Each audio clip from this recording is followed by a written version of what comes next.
Hi, I'm Alma. Before I continue, please like and subscribe. One click from you means more stories can be shared.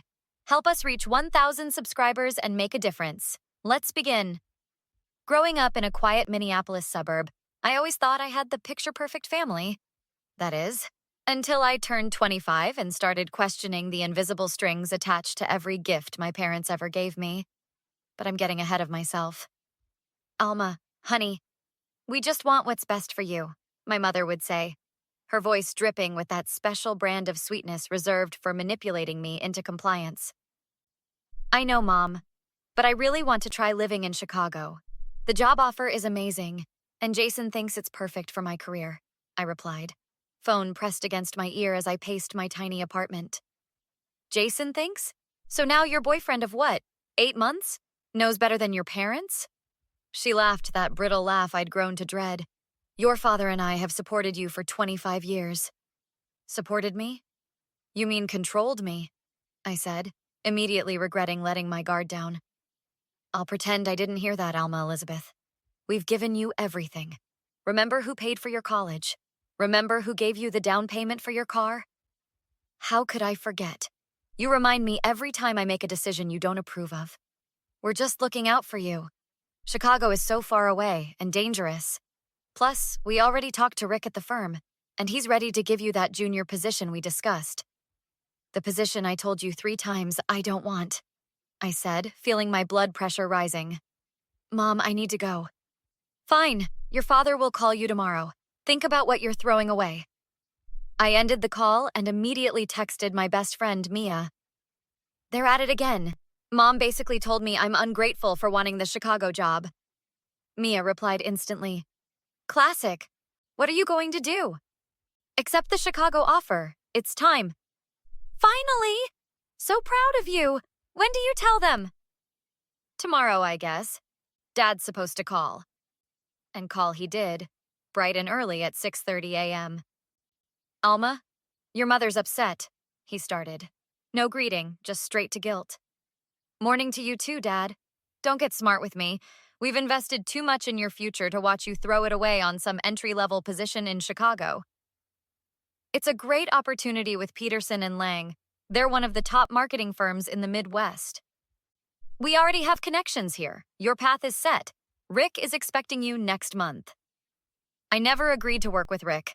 I've been telling you for a year that corporate law isn't for me. So all that money we spent on your education was wasted? Is that what you're saying? I took a deep breath. I'm saying I'm taking the Chicago job. I've already accepted.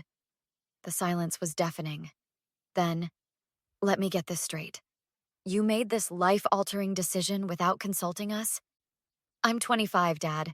I don't need your permission.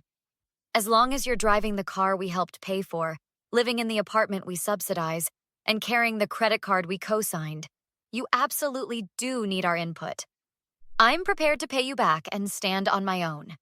He laughed, that same hollow laugh my mother had perfected. Your Aunt Diane filled your head with this independence nonsense, didn't she? Leave Aunt Diane out of this. This is my decision. We'll see about that. Your mother and I need to discuss this. 2 days of tense silence followed. I told Jason over dinner about the confrontation. Your parents are something else, he said, shaking his head. My parents were thrilled when I got my first job offer. That's because your parents see you as an adult. Mine still think I'm 16 and incapable of making decisions. What will you do if they actually cut you off? Jason asked, concern evident in his eyes. I've been saving. I can manage the car payments. The apartment will be tough, but I'll figure it out.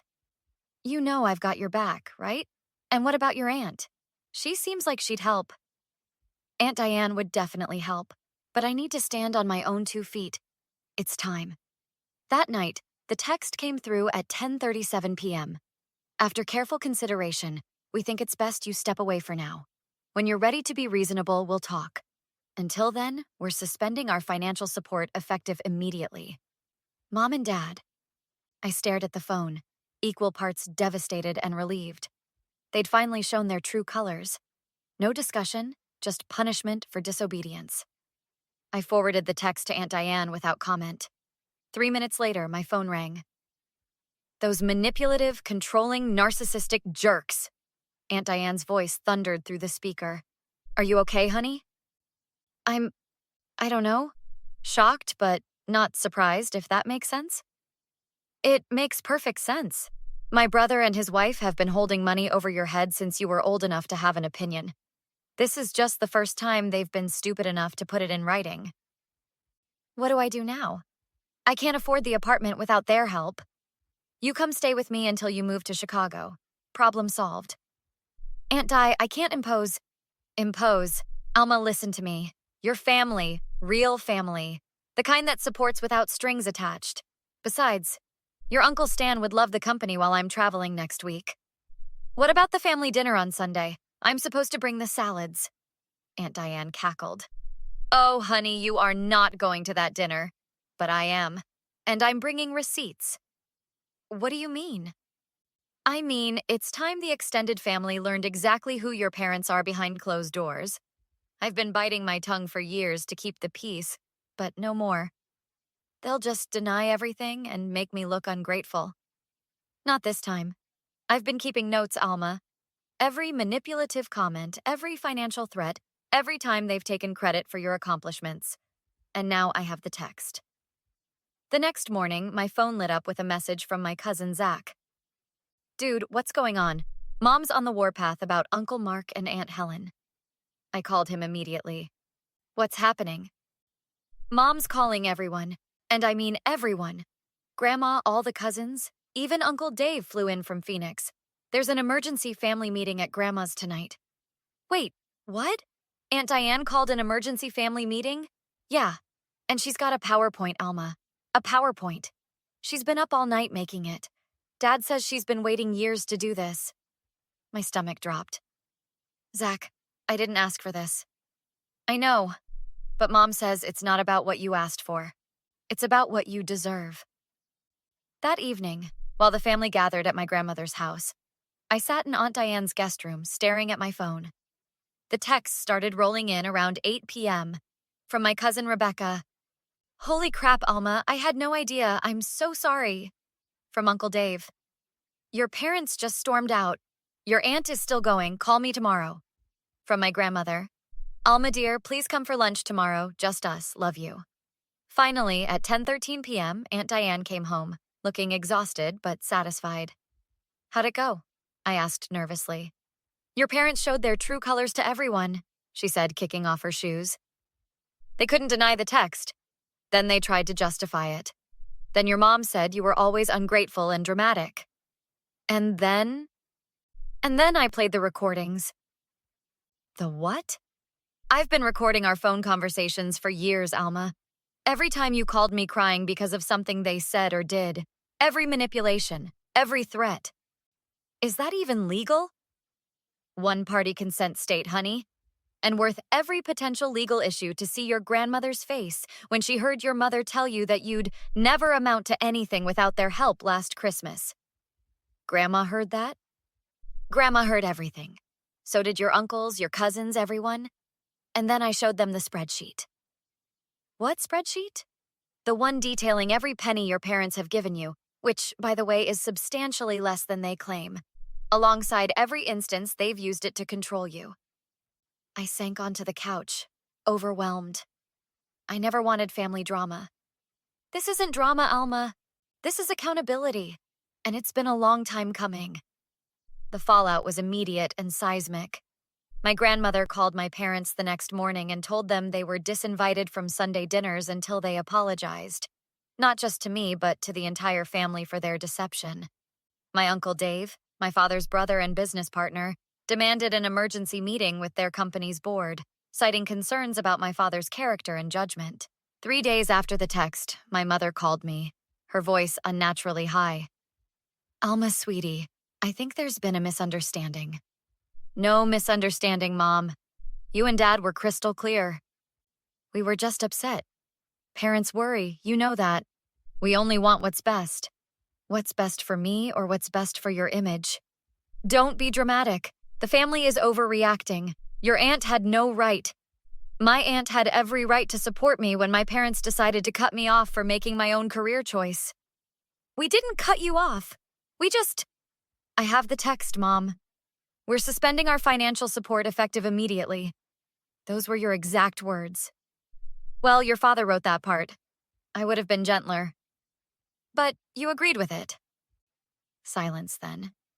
We just needed to get your attention. You got everyone's attention. How's that working out for you? She sighed dramatically. Your grandmother is very upset with us. I know, she's coming over for lunch tomorrow. She's what? She hasn't returned our calls in days. Maybe she's suspending communication until you're ready to be reasonable. That's not funny, Alma. It wasn't meant to be. I need to go, Mom. I have a life to plan. In Chicago. Alma, wait. But I had already hung up. For the first time in my adult life, I felt truly free. My grandmother arrived the next day with homemade cookies and decades of perspective. Your aunt showed me everything, she said as we settled in Aunt Diane's sunny kitchen. I had no idea what was happening. I failed you. Grandma, no, you didn't know. I should have. The signs were there.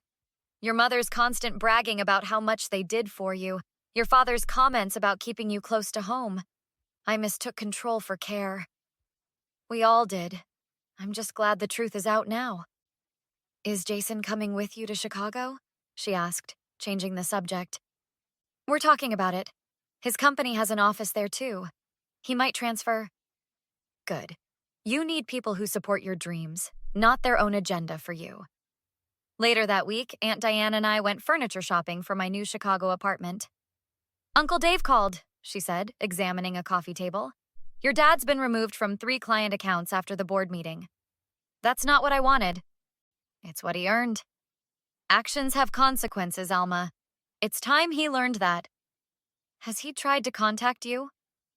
Oh, yes. Left a charming voicemail about how I've always been jealous of his success and how I'm poisoning the family against him. I forwarded it to everyone. Aunt Di? What? Transparency is my new policy. No more family secrets. 2 months later, I was settled in my Chicago apartment, thriving in my new job, and dating a supportive partner who had indeed transferred to be with me.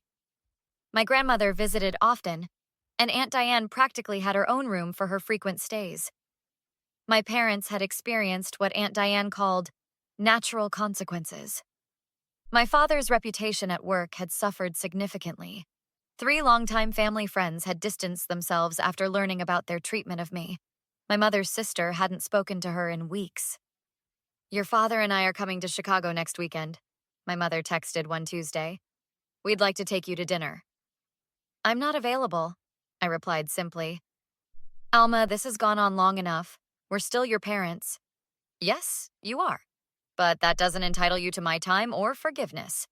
We've apologized repeatedly. You've said the words, I'm sorry, while continuing to justify your actions. That's not an apology. We put a roof over your head for 22 years. That was your legal obligation as parents. I don't owe you for doing the bare minimum. The bare minimum? We gave you everything and took it all away the moment I didn't comply with your wishes. That's not giving.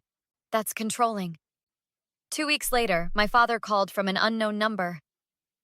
Alma, don't hang up. What do you want, Dad? We're coming to Chicago tomorrow. We need to fix this.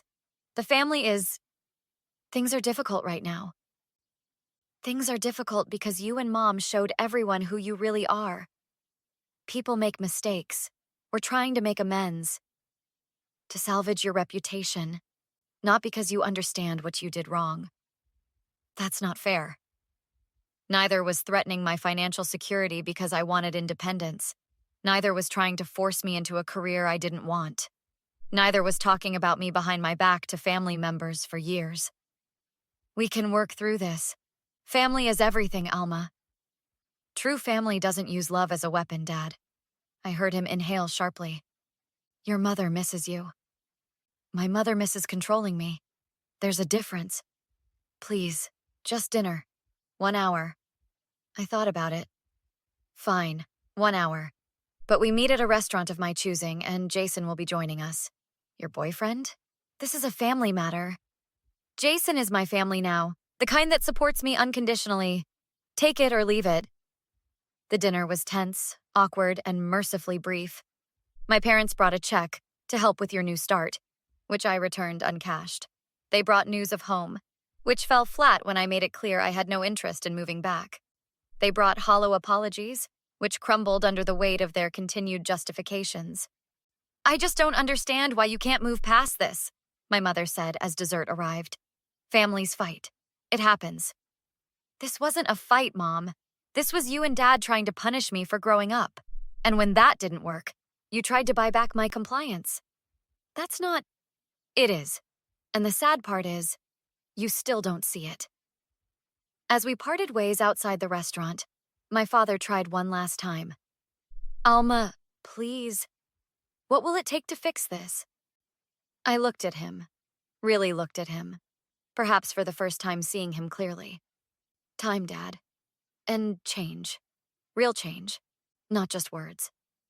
And if we change, will you come home? Chicago is my home now, but maybe someday we can build a new relationship. One based on mutual respect, not obligation or control. They left the next morning. I didn't go to the airport to see them off. 6 months later, I got a call from Aunt Diane. Your mom's been seeing a therapist, she said without preamble. Really? That's unexpected? Grandma made it a condition of coming back to Sunday dinners. Your dad's refusing, of course. Of course. But your mom's been going for 2 months now. Rebecca says she's different. Quieter, listening more. Good for her, I said, meaning it. But I'm still not ready. No one's asking you to be, honey. Healing happens on your timeline, not theirs. And that's where I am now. Building my life in Chicago, setting boundaries, learning that family isn't about blood or obligation. It's about who shows up for you without conditions. My parents still text occasionally. Sometimes I respond, sometimes I don't. They're learning that access to my life is a privilege, not a right. They're learning that love without respect isn't love at all. Aunt Diane still sends me updates from home, and Grandma visits monthly. Jason proposed last week, and we're planning a small wedding. My parents may be invited. They may not. The decision is mine, and for once in my life, no one is trying to make it for me. So here's my question for you. When someone shows you who they are through their actions, not just their words, how long do you give them to change before you accept the truth and move forward without them?